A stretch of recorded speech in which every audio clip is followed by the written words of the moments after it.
জোনাইত ফৰলেন নিৰ্মাণৰ নামত ব্যাপক দুৰ্নীতি অনিয়ম টেলামত ফৰলেনৰ উপপথ নিৰ্মাণৰ এদিন পিছতে বখলে এৰিছে ব্লেক টপিং স্থানীয় ৰাইজৰ তীব্ৰ প্ৰতিক্ৰিয়া অতি শীঘ্ৰেই পুনৰ মেৰামতিৰ দাবী প্ৰাক্কলন মতে নিৰ্মাণ কাম কৰিবলৈ আহ্বান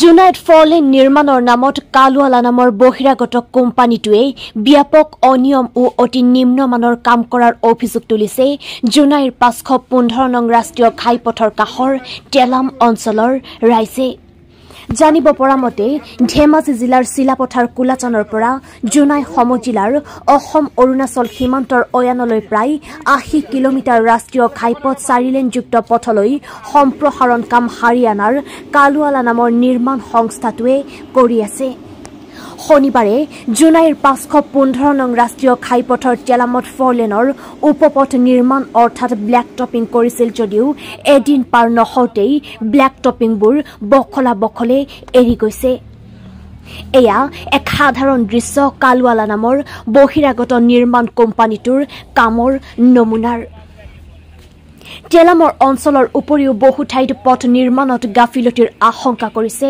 ৰাইজে স্থানীয় ৰাইজে নৱনিৰ্মিত উপপকীপথটো এনেদৰে খালী হাতেৰে বখলে এৰুৱাইছে আৰু অভিযোগ তুলিছে এই অঞ্চলত মূল ঘাইপথৰ দুয়োপাৰে প্ৰায় 4 কিলোমিটাৰ উপপথ এনেকৈয়ে অতি নিম্নমানেৰে নিৰ্মাণ কৰিছে স্থানীয় ৰাইজৰ প্ৰতিবাদত কিছু অংশ পুনৰ মেৰামতি কৰে যদিও এনে নিম্নমানৰ কাম বহুতো আছে বুলি অভিযোগ তুলিছে হেয়ে পথছোৱা অতি শীঘ্ৰেই প্ৰাক্কলন মতে সঠিকভাৱে নিৰ্মাণ কৰি দিবলৈ দাবী জনাইছে যিহেতু প্ৰাক্কলন মতে মূল পথটো 50 mm আৰু উপপথটো 40 mm ডাঠকৈ ব্লেক টপিং কৰিব লাগে কিন্তু স্থানীয় ৰাইজৰ অভিযোগ মতে তেনে ধৰণেৰে কতো পথ নিৰ্মাণ কৰা দেখা হোৱা নাই হেয়ে সমগ্ৰ নিৰ্মাণ প্ৰক্ৰিয়াত গাফিলতি হোৱাৰ আশংকা কৰি ফৰলেন ও উপপথ যিমান নিৰ্মাণ হৈছে তাক বিশেষজ্ঞ ব্যক্তিৰ দ্বাৰা পৰীক্ষা কৰি সঠিকভাৱে নিৰ্মাণ কৰা ব্যৱস্থা কৰিবলৈ বিভাগীয় কৰ্তৃপক্ষ চৰকাৰ প্ৰশাসনক আহ্বান জনাইছে ইয়াৰ আগতেও এই বহিৰাগত কোম্পানীটোৱে জোনাই দিখাৰী দলঙত আগতীয়াকৈ কোনো সুৰক্ষা ব্যৱস্থা নকৰি নিৰ্মাণ কাৰ্য আৰম্ভ কৰাত দলঙৰ এফাল খহি গৈছিল যদিও বৃহৎ দুৰ্ঘটনাৰ পৰা কোনোমতে ৰাইজে ৰক্ষা পৰিছিল আনফালে পথ সম্প্ৰসাৰণৰ নামত ধেমাজি জিলাৰ একমাত্ৰ বাছি থকা প্ৰবাহ সংৰক্ষিত বনাঞ্চল ও টেলাম লক্ষীপুৰ পথৰ দুই কাষৰ বহুতো মূল্যৱান গছ-গছনি কটাৰো অভিযোগ আছে নিউজ ডেস্ক ৰিপোৰ্ট জোনাই বাৰ্তা মই ইয়াৰে লোকেল বাসিন্দা এইখন গাঁৱৰে ৰাতিপুৱাটো দেখিছে চপৰা উঠি আছে আৰু গাঁৱৰ মানুহ সব ৰাইজ আহিলে গোট খালে গোটেই দেখিছে যে কোৱালিটি একেবাৰে বেয়া এনেকৈ এৰাই গ'লেতো আপোনাৰ কাপোৰৰ নিচিনাকে গোটেইখন উঠি আহে আৰু ইহঁতক সুধিলোঁ এইটো কিমান mm ব্লেক টপিং হৈছে তেতিয়া কৈছে যে ইহঁতে 40 mm ইহঁতে 40 mm ব্লেক টপিং হ'ব লাগে আৰু মেইন ৱেট 50 mm তাৰপিছত আমি দেখিলোঁ কিছুমান ঠাইতো 20 mm নাই কিছুমান ঠাইত 30 mm 20 mm তলত আছে আৰু এওঁলোকৰ মেনেজাৰ আহিলে মেনেজাৰ কথা পাতিলোঁ তেওঁলোকে কৈছে মেচিনাৰী ডিফেক্ট মেচিনাৰী ডিফেক্ট যদি হৈছে কামটো বন্ধ কৰিব লাগে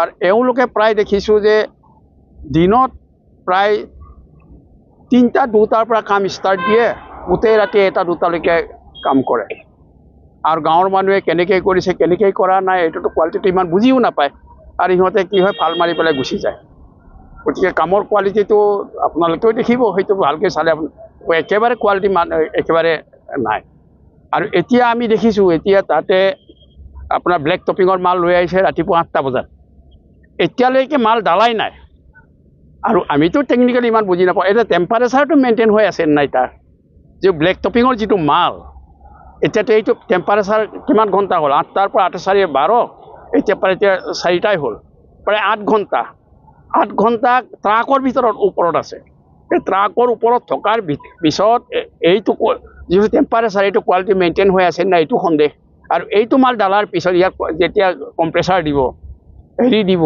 এইটোতো কিমানটো কোৱালিটি মেইনটেইনত আমি নাজানো, কিন্তু আমি প্ৰেক্টিকেলি যিটো দেখিছোঁ তো ইহঁতৰ যিটো থিকনেছ দিব লাগে এই থিকনেছটো নাই। নাম্বাৰটো ইহঁতৰ যিটো এই অইলিং কৰি পেলাই যিটো মাৰিব লাগে, গুলি চাফা কৰি পেলাই যিটো মাৰি দিব লাগে, এইটো নাই মৰা। তাৰ ফলত কি হ'ল, আগৰ যিটো প্ৰেছাৰ দি পেলাই যিটো এইটো ৰোলাৰ দি পেলাই যিটো মেটেলিঙৰ লগত যিটো কৰি থৈছে তাৰ ওপৰত ধূলি আছে, এই ধূলিৰ ফলত কি হৈছে, মেটেলিঙৰ লগত এইটো জইনে হোৱা নাই। ওপৰৰ যিটো ব্লেক টপিং ইহঁতে কৰিলে, এই ব্লেক টপিঙৰ চামটো এইটো জইনে হোৱা নাই মানে। এইটো কাৰণে আপুনি ইজিলি এই হেৰিয়াৰ বিচনা চাদৰ উঠোৱাই দি পালেঙৰ পৰা বিচনা চাদৰ উঠোৱাই দি আপুনি উঠাই দিব পাৰি ইজিলি। প্ৰশাসনক আমি এইটোৱে কৈছোঁ যে ইয়াৰ বিভাগীয় যিটো প্ৰশাসন আৰু এডমিনিষ্ট্ৰেটিভ প্ৰশাসন, এইটো কামটো ভালকৈ চাব লাগে আৰু কোৱালিটি টেষ্ট হ'ব লাগে। কোৱালিটি মেইনটেইন হৈছেনে নাই, নিশ্চয় টেষ্টিঙৰ কিবা নিশ্চয় মেচিনাৰী ব্যৱস্থা আছে, আমি নাজানো। এইটো কোৱালিটিটো টেষ্ট হ'ব লাগে। যিবিলাক কাম এতিয়া ইতিমধ্যে হৈ গৈছে ব্লেক টপিং, সেইবিলাকৰ কোৱালিটি হৈছে নাই সেইবিলাক চেক কৰিব লাগে। আৰু চেক যদি কৰি পেলাই যদি কোম্পেনী, যি কালৱাল বুলি শুনিছোঁ, এই কোম্পেনী নাজানো আমি ভালকৈ, এই কোম্পেনীটোক প্ৰেছাৰ দিব লাগে আৰু কাম কৰিবলৈ বাধ্য কৰাব লাগে। ভাল কোৱালিটি মেইনটেইন কৰিবলৈ এইটো বাধ্য কৰাব লাগে। আমাৰ ৰাইজৰ এইটোৱে আহ্বান। তাৰমানে কালি ৰাতিত সিহঁতে বনাইছে, মই কিবা ৰাতি মানে 11টা বজালৈকে চাই আছিলোঁ, তেতিয়া সিহঁতে কাম কৰা নাই, একো কাম কৰা নাই। কিয় কাম কৰা নাই মই নাজানো, কিন্তু আমি যেতিয়া 12টা বজাত শুলোঁ, পটককৈ শুই গ'লোঁ, তেতিয়া মানে সিহঁতে 1 ঘণ্টাও হোৱা নাই, 1 ঘণ্টা নোহোৱাৰ আগতে কাম ফিনিছ কৰি পেলাই গুচি গৈছে। তেতিয়া মানে 1:30 বজাত মই উঠি পেলাই চাইছোঁ কামটো কেনেকৈ কৰি চাবলৈ উঠিলোঁ। তাৰপিছত একেবাৰে মানুহকেইটা একদম মিট মাত, একোৱেই নাই। তাৰপিছত ৰাতিপুৱা শুই উঠি গোটেইকেইটা খোজ কাঢ়িছে, গোটেইকেইটা চাইছে, ময়ো চাইছোঁ। তেতিয়া একদম পূৰা মানে মাটিকেইটা গোটেইকেইটা উঘালি চাইছে, একোৱেই নাই তাত। গোটেই সোপা মানে 10-12জনমান ৰাতিপুৱা খোজ কঢ়া মানে মৰ্ণিং ৱাক কৰাবিলাক আহি পেলাই সিহঁতেও মানে খং উঠিলে, কেনেকৈ এইটো বনাইছে, কি কথা এনেকৈ হ'ল। তাৰপিছত মই ৰখিব নোৱাৰিলোঁ, মই বহুত দুখ পালোঁ। মই আগতে সিহঁতক কৈছিলোঁ, ঠিকাদাৰক কৈছোঁ, গোটেইকেইটাক কৈছোঁ যে স্কুলৰ ফ্ৰণ্টত, বিশেষকৈ স্কুল ফ্ৰণ্টত, মেডিকেল ফ্ৰণ্টত আমাক ভালকৈ ৰাস্তা লাগে। ইয়াৰ ল'ৰা ছোৱালী বহুত প্ৰব্লেম হয়, আৰু বাৰিষা আহিব, এতিয়া কেনেকৈ ল'ৰা ছোৱালী খোজ কাঢ়িব, ইমান অসুবিধা, গাড়ী ঘোঁৰা পাৰ কৰিবলৈ অসুবিধা, মানে যান বাহনৰ বহুত অসুবিধা। ইমানেই কৈছোঁ, এতিয়া গুৰুত্ব দিয়া নাই। কিহৰ কাৰণে গুৰুত্ব দিয়া নাই মই ক'ব নোৱাৰোঁ। এতিয়া কি পূৰা মানে ৰাতিপুৱাৰ পৰা মোৰ টেনশ্যন, বহুত টেনশ্যন। কিহৰ কাৰণে, মইতো অকলে খোজ নাকাঢ়োঁ ন, চবৰ ৰাস্তা হয়, চবৰ গাঁৱৰ এইটো ৰাস্তা হয়।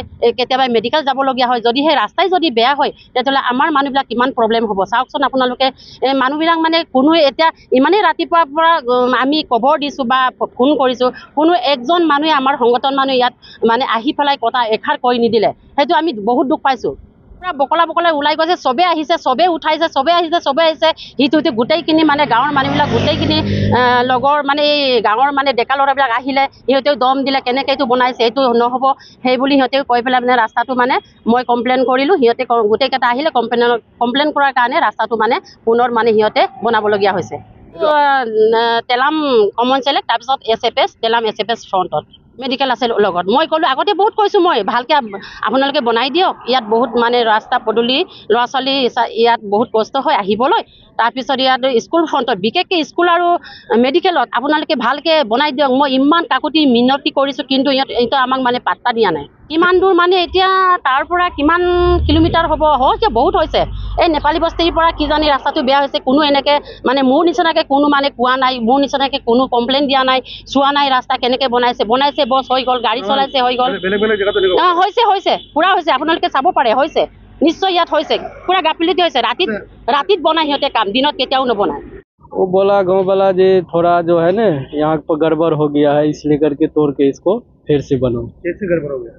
बोला जी यहाँ पर थोड़ा माल थोड़ा कट हो गया है, माल थोड़ा फट गया है, इसलिए करके बोला जी इसको यहाँ से तोड़ के फिर से बनाओ।